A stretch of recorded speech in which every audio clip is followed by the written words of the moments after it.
तेल नाव मंगाकर महाराज का शरीर रखा गया और वशिष्ठ जी ने दूतों को भेजा, जाओ जल्दी से भरत शत्रुघ्न ननिहाल गए, बुला के लाओ। दूत रथ लेकर के दौड़े। इधर रात्रि में भरत जी को सपना आया, अयोध्या में आग लग गई है, अवध उजड़ गई है। बड़े दुखी हुए, आधी रात को रोने लगे। नाना जी से कहा ऐसा ऐसा लगा। उन्होंने हाथों हाथ रुद्राभिषेक करवा दिया, शंकर भगवान का पूजन करवा दिया और सुबह होते होते तो दूत आ गए। गुरु वशिष्ठ की आज्ञा है, आप जैसे हो अभी चलिए, और कुछ नहीं कहा। भरत शत्रुघ्न जी बैठे और बैठ करके और अयोध्या की तरफ दौड़ पड़ा रथ। और अयोध्या की तरफ क्या क्या विचार आते रहे मन के अंदर, पर जब ही अयोध्या की तरफ भरत जी का रथ आया, श्रीहत सर सरिता, सारे पेड़ ऐसे सूख गए जैसे आग लग गई थी, नदियां एकदम मैली हो गई थी, सारे तालाब एकदम धुंधले हो गए थे।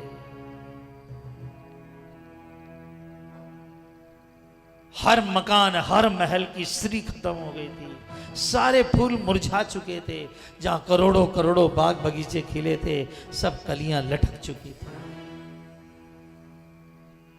भरत जी बड़े बेचैन हो गए। उसी समय मंत्रा ने कहा कि गई तेरा बेटा भरत आ रहा है, और हाथों हाथ पूजा का थाल लेकर के आगे आई हैं। और भरत जी की शत्रुघ्न साथ में है तो आरती उतार रही है। मां, सब माताएं आज क्यों नहीं है? आज पूरी अयोध्या की सड़क सूनी क्यों है? अरे वो बाद में बताऊंगी, चल मेरे साथ अंदर चल। महल में ले गई और ले जा करके का तात बात में सकल संवारी, भय मंथरा सहाय बिचारी। ये बिचारी मंथरा सहायक हो गई। मैंने सारी बात सुधार ली, लेकिन एक बात बिगड़ गई बेटा। क्या? का राम का वंश सुनकर के पिता ने प्राण छोड़ दिया। क्या? अरे तू सही बात क्यों नहीं बता रही है? और सारी बात सुनकर के तो केकई का क्या कहना है, बस इसको आप लोग समझ ले। रामायण केकई कहती है कौशल्या राजमाता बन जाती, राम राजा बनते, सीता महारानी बन जाती, और तेरे को दास बनकर रहना पड़ता, मुझे सोदन के साथ जीना पड़ता। भला मंत्रा का जो पहले ही मुझे संभाल लिया।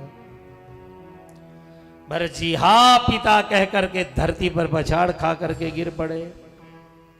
और उसके बाद तो भरत जी ने, अब देखो भरत जी जैसे कोई भक्त नहीं है, पर भरत जी ने इतनी गालियां दी, इतनी गालियां दी हैं। अरे तेरे मन में इतनी राज्य की भूख थी, गादी की भूख थी, तो मुझे पेट में क्यों नहीं मार दिया? जड़ से काट करके तू पेड़ को रखना चाहती है? वरदान मांगते समय तेरी जीभ के टुकड़े क्यों नहीं हुए? तेरा कलेजा फट करके क्यों नहीं गिरा? इतनी, देखो भरत जी ने इतनी गालियां दी, इतनी गालियां दी, तो एक संत गाली दे रहा है, ये कैसी बात है? नहीं नहीं, इसमें भी ज्ञान है। भरत जी ने ऐसी ऐसी कठोर बातें कह करके केकई के उस शुष्क हृदय में जो राम को नहीं चाहने लगा था, राम के प्रति प्रेम जागरण किया। अरे कौन है संसार में जो राम से प्रेम नहीं करेगा? फाट कड़े जो हुयो नहीं दो टूक, तेरे मुख में कीड़ा ना पड़ा ये खोटी माँ। तेरे मुंह में कीड़े नहीं पड़े? वर मांगते समय तुम्हें लज्जा तक नहीं आई? मछली ने तू जड़ से दीनी का, पत्ता में पानी दे रही है खोटी माँ। तू दास बन जाता, तुझे पता नहीं है दास धर्म। भरत जी ने कहा यही तो तेरी अक्ल की खराबी है। हर मार्ग में दास छोटा होता है और मालिक बड़ा होता है, पर भक्ति का मार्ग ऐसा है जहां दास बड़ा होता है और मालिक छोटा होता है।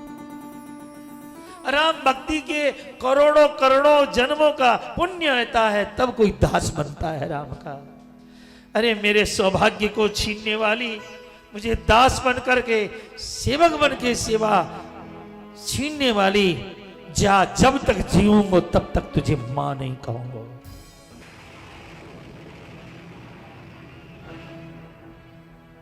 ऐसी ऐसी बातें भरत महाराज ने कह दी कि कहीं ने कुछ सोचा कोसता है।